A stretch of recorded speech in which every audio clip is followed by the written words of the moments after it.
Do you think this kind of projections are achievable considering everything that's happening in Uganda right now? This is actually a very good story for Uganda. Right. The growth number we're seeing now is not obviously one of the best we've seen out of the country, 4.5%, but into next year we're expecting about 5.7%, which is rather good. Now I think another thing to note is that we also visited the East African region in the last 2 weeks. Right. We visited Kenya and Tanzania to get closer to the action and to understand the region better, and long-term growth prospects do look good for the region, including Uganda. Oil is obviously a big player in that. There's been a lot of discussion about the legislation around this, when they will start commercial exploitation of this. What did you find out? Well, I think one thing to note is that there's 3 key drivers of growth for Uganda. First one is private sector investment, which includes oil. The country is a #1 performer on the FDI attraction side, with about 1.2 billion US dollars worth of FDI coming in, mainly driven by oil, and the oil sector. So that is expected to drive growth there. We also saw the fact that the 3 partners that are exploring, CNOOC, Total, and Tullow. Tullow says they're going to spend about 750 million just in this current year, around the sector, and 10 billion over the next 3 years. So just to put some color into it, so that's about how much we're expecting over the next couple of years. So it is a hot topic. I think the second driver of growth over the longer term is looking at private consumption. The country's got a young population. A growing middle class, as it were. A growing middle class. So in the longer term, that will hold, or rather support growth.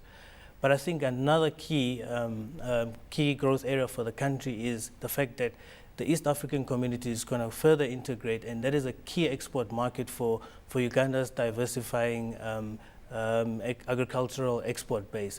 So that's where the main drivers of growth are going to be coming. Because there's already significant trade between the East African community, most notably Kenya is Uganda's biggest trading partner. And when they become closer for free movement of goods and services, you're saying this is good for the overall Ugandan economy? This will be overall very good for the Ugandan economy. We've got economies around Uganda that are coming from a low base, such as South Sudan as well, which is becoming a key market on the other hand. So as things, say, pick up in the region and more regional integration comes to the fore, we are also expecting that. And just to go back to your earlier point about the oil as well, there will be a refinery that is expected in the country that was, which Uganda is also looking to build, which will also be pumping, say, refined fuel into the region. So as that also comes to the fore, there will be more closer integration. What are the prospects for a Eurobond? The Eurobond is actually on ice at the moment. Yes. The IMF has actually advised, even as soon as late as yesterday, saying they should maybe hold back a bit on the Eurobond issuance. The country is rated at B+ by S&P. So it's only a handful of countries on the continent. So they do look good from that perspective. But on the longer term, I think they shouldn't get tempted into borrowing money and saying they will pay it back using oil revenues. I think that is a key risk. So because when they borrow and when they pay back would be 2 different scenarios. Considering the oil revenues might still be a few years off. Yes, considering that they'll still be a few years off. Legislation at the moment is still in Parliament around the oil sector as well. So there's still quite a lot of hurdles built into getting to the final commercial viability. Like many African countries, Uganda still relies quite a bit on donor aid flows. With everything that's happening in the global economy, most notably the Eurozone crisis, are this likely to be impacted any significantly? Well, luckily the agreements with donor agencies are signed well into periods of about 3 to 5 years. So that is a bit of security. So they can be assured of the commitment of aid. However, what they're not guaranteed about is the amounts that will flow in the next couple of years. So the Eurozone crisis will be a key influence of the amounts that will be dispersed, and as well how they tackle corruption, how they tackle issues in the country with regards to reform. Human rights issues as well will be at the fore. So those are key risks to the amounts being, renegotiated or revised downwards. Let's talk political tensions. Kizza Besigye has always been a hot button topic. He's set to step down. At the same time, President Yoweri Museveni, who's also with the ruling party, there's no credible successor for him as yet. What does this whole political environment play into the economy? So that is actually, you're right in saying that those are the two key risks. Yes.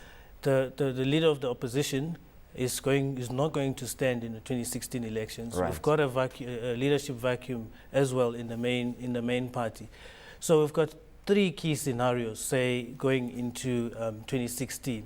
The first scenario is that in 2016, before we reach then, a successor is elected and a system of multi-party democracy is entrenched, and we see more clarity going forward. The second scenario is that we see more of the same, Museveni staying in power till 2016 and beyond, right? Further making the uncertainty situation worse.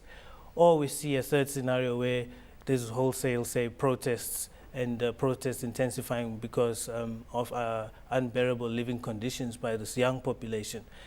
But I think the first scenario is obviously the ideal one, and one will be having to watch very closely what happens and what unfolds in the lead up to 2016 elections. And the third scenario of protest is one nobody wants to see, because they have had protests before and that the economy took a hit at that time.